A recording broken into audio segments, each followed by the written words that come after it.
pick the right door on your way down. There's no telling where you'll end up.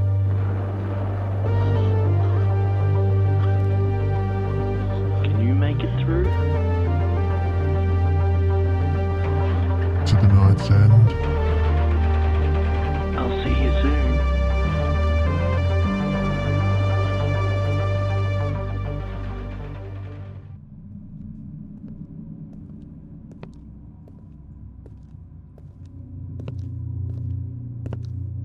Welcome back, friend. Empty-handed again, I see. Don't think that these stories come without a price. No enemies, eh?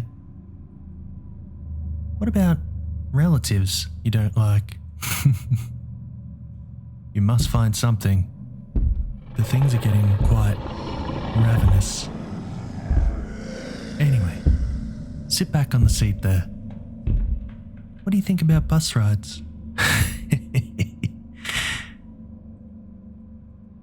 Circle Route by Jamie D. Munro.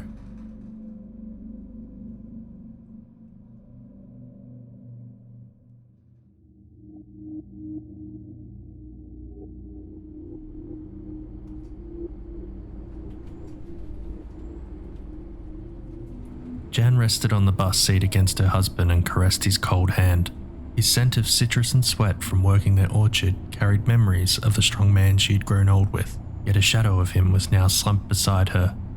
She stroked his ashen face as he stared through the window with an expression as blank as the darkness outside.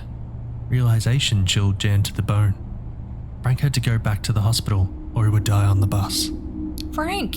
She said, keeping her voice below the murmur of the passengers. You shouldn't be on this bus. She brushed his grey hair and studied how he had aged in the 5 years since she had last seen him. He dragged his gaze to her. You left me, Jan. I died, she said. Memories of that night flashed back. The sudden pain in her heart, the darkness, and then the bus. I didn't choose to leave you. Well, he said, I choose to be with you. She held his gaze with hers and remembered why she had been waiting for him, hoping he had changed. But it was too soon. If Frank were to die too, their son Ben would have no family. Although he was a young adult, Ben would not cope with the loss of both parents. Frank shrugged. I didn't picture my life ending like this. But when you died, well, the depression took hold. Panic shot through Jan and she clenched the vinyl seat. Frank had to go back for Ben. You're not dead. What?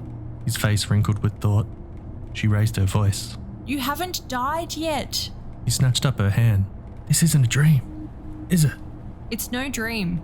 Everyone here has died. She clasped her hands around his. But you're still alive. That can't be. I was rushed to hospital, and now I'm with you. He broke into a fit of coughs. Frank, have a look. Do you see anyone else here suffering? Frank adjusted his glasses and turned around. Elderly passengers filled the rows of seats. They chatted amongst themselves and rested. The pain you're experiencing is the connection to your physical body. You can still feel whatever it is your body is going through.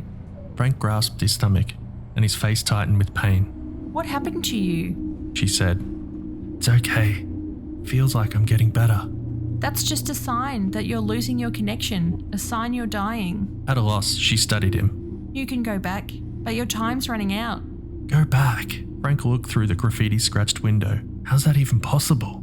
The bus moaned to a stop. Fog crept across the headlights like clouds over a full moon. A soft voice from the driver's compartment called, Eastern First Avenue. A slow tap-tap came up the entrance. An old man entered, hunched over a cane and grasping the handrail. Welcome back, Errol. The driver said. The melodic words resonated down the bus. You look well. I guess you're staying then? Errol straightened his back, as if waiting for a pain that never came, then grinned. Well, good madam, I guess I am. He brushed his tan suit, tipped his hat to the driver, and tossed his cane out the doorway. He marched down the aisle, then suddenly stopped at Frank, giving him a double take. And what are you doing here, old boy? Mouth agape, Frank said. Well, a bit confused, eh? Errol said. I'll help you. You're still alive. Get off this bus while you can. We're a dead boring lot. He threw his head back with laughter as he sat behind them. Errol shuddered. You living people give me the creeps. The bus drove off with a spotter. Jan turned back to Frank. Colour was returning to his face. Your bus stop is coming around again. She said. You have to get off at the same stop you got on in order to find your way back to your body. That's right, old boy, Errol said. It has to be the same stop. He gave an exaggerated shudder. And be quick about it. Frank, Snapped Jan. you have to return and fight this illness of yours. Frank turned to the window, his thoughts hidden in the twilight. Frank, She shouted. The passengers around her quietened. what are you even thinking about? You don't have to die yet. Yes, I do. Darkness flickered in his eyes with the broken light above them. I chose this. Jan's eyes snapped wide open. What? His chin quivered. I swallowed all my pills. Jan sprung upright in her seat. I wanted to be with you, he said. Her mind turned back to Ben. Both parents dead, one by suicide.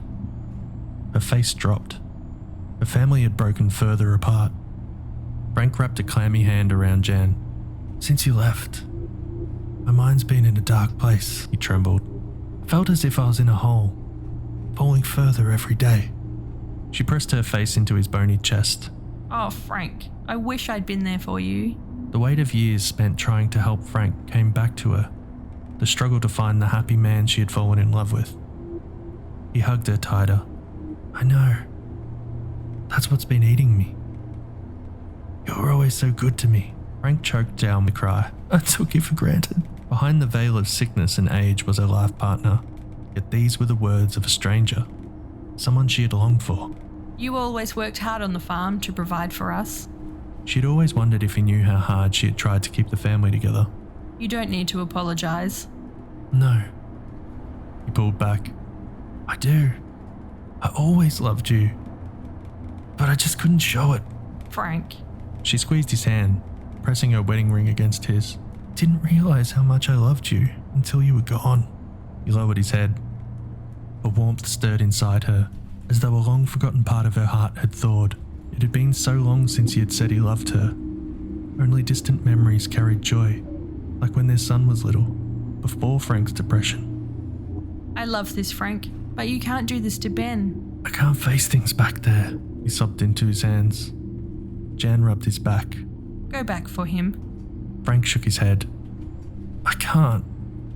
His voice quietened. I've barely spoken to him in 5 years. Her jaw dropped. Since I died? We grew more apart. He gasped for breath. I withdrew into myself. You don't know how he is? What he's up to?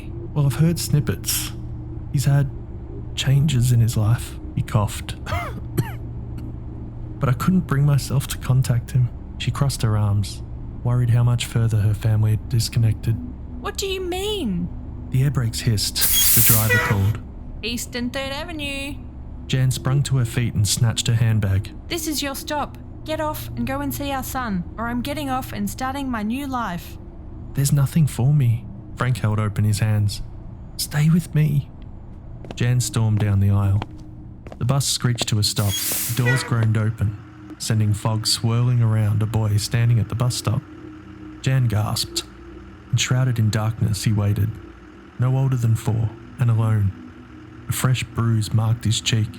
Jan crept to the edge, taking care not to step off. She poked her head out and looked around into the void, then down at the boy. His blue eyes shone with a glow from the driver's compartment. Dressed in a Superman costume, he clutched an envelope in his hand. An unfulfilled yearning for grandchildren tugged at Jan's heart. And what's your name, little one? A chilled wind passed through her and into the bus. The boy hugged himself. Jimmy, he shivered. Jimmy. Jan drew her cardigan tight. And what are you doing here, Jimmy? Expressionless, and as quiet as the emptiness outside, he said, Daddy's taking me on the bus. Jan paused, unsure whether Jimmy knew he was alone. And where is Daddy? He shrugged and glanced over his shoulder. I lost him in the dark. Jan squatted. Can you go back and find him? He stepped closer. It's dark. He stroked his bruise and winced. Jan took his little hand in her fingers and helped him up the step. Jimmy looked back outside. Fog slithered into the bus, covering their shoes. Where's Daddy? Said Jimmy. Jan embraced him, letting the scent of childhood fill the void inside her. I know someone who could help you find your daddy. Jimmy gave a hint of a smile. Jan led him to her seat. Sorrowful looks filled the bus. The passengers murmured amongst themselves. Some held hands to their mouths. Others shook their heads. "Poor boy," said Errol. "He's so young." Frank's beaming smile met her return. His colour was close to normal, and he now sat upright. Yet all she could see was their son. They'd always looked alike, with their broad shoulders and curly hair. She realised that just as Ben was losing a father, any future children of Ben's would also be without Frank. She would show Jimmy to Frank, so Frank could see what he was giving up. Don't smile at me. She thrust a finger at Frank. I've only come back for this little one. Frank leaned closer to Jimmy. "Hello, Superman. That was my boy's favourite superhero." He held up a hand. "Give me 5. Jimmy clung to Jan's fingers and gave her a questioning look. Jan smiled and said, Go on. He won't bite. Jimmy slapped Frank's hand and climbed up beside him. Jimmy, Said Jan, sitting down. what happened to your face? The bus hit me. You're a brave boy then. Frank patted Jimmy's leg. Jimmy held up a card to Frank and said, I dropped it on the road. Frank whispered to Jan. What about him? Jan shook her head. He hasn't died yet either. I tried to get him to go back, but he's too scared. Wide-eyed, Frank whispered, Oh God, he's still alive? Jan nodded. Frank pointed to the Superman S on Jimmy's shirt. Hey, you're a real Superman then. Jimmy looked down and Frank lifted his finger, tapping Jimmy on the chin. Gotcha. Jimmy's giggles split the dead silence on the bus. Jan neatened Jimmy's curls. He reminds me of Ben when he was little. Remember you would chase him around the house pretending to be Frankenstein? That was a long time ago. Frank smiled. But I remember. I've always remembered Frank. Warmth swelled in her chest. It's what I've clung to. Ben lit up my world, said Frank. There was so much excitement when he was little. He shook his head. The darkness pulled me away. I lost you both. Jan clung to Frank's arm. We didn't go anywhere. Well, I was lost. Frank took a long breath. I regret not being there for him growing up. Jimmy got on at your stop. Jan held her breath. You could take him back and go to Ben. Frank shifted away. No, Jan. I don't even know this boy. You've nearly lost all signs of your overdose. She said. The next time your stop comes around will be your last chance. You would have loved a grandson. She smiled down at Jimmy. Look what you're going to miss. Frank recoiled. What is it? Said Jan.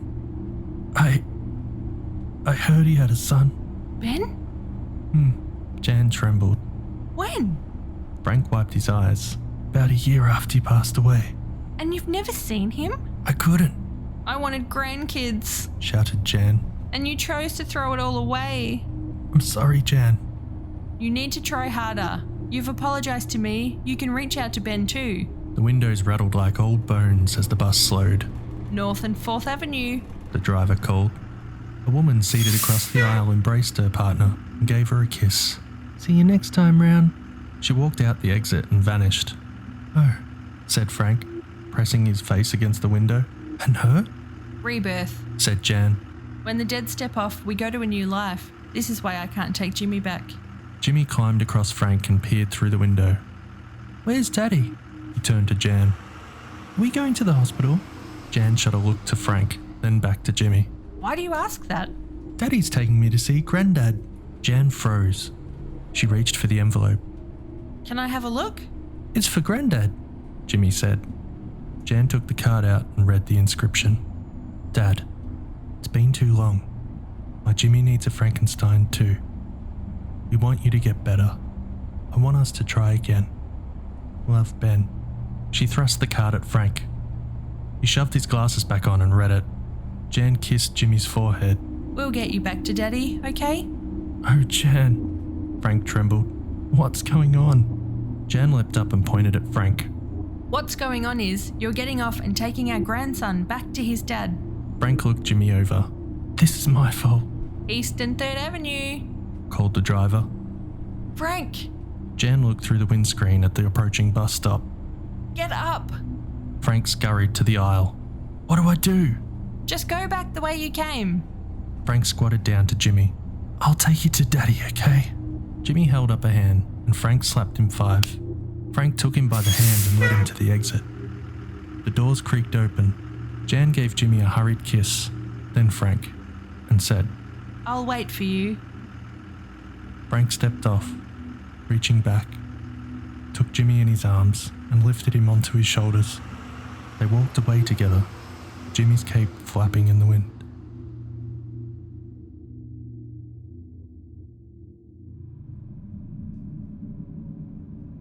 I hoped you liked that one, friend. Now you better get out of here. That bus travels down here sometimes, and you wouldn't want to get caught on it. See you next time. Definitely not empty-handed, yes? Bye-bye.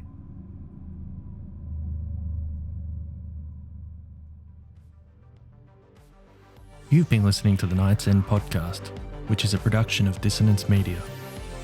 Circle Route was written by Jamie D. Munro and was first published in Another Realm in 2019. You can find Jamie on Facebook, Twitter and Instagram under jamie.d.munro, M-U-N-R-O. Links are in the description. If you want your story to feature on the podcast, please head to www.nightsendpodcast.com for submission details. And once again, thanks for listening. To support this podcast, please subscribe and give a 5-star rating. This helps us to reach more people. Stay tuned for another great episode.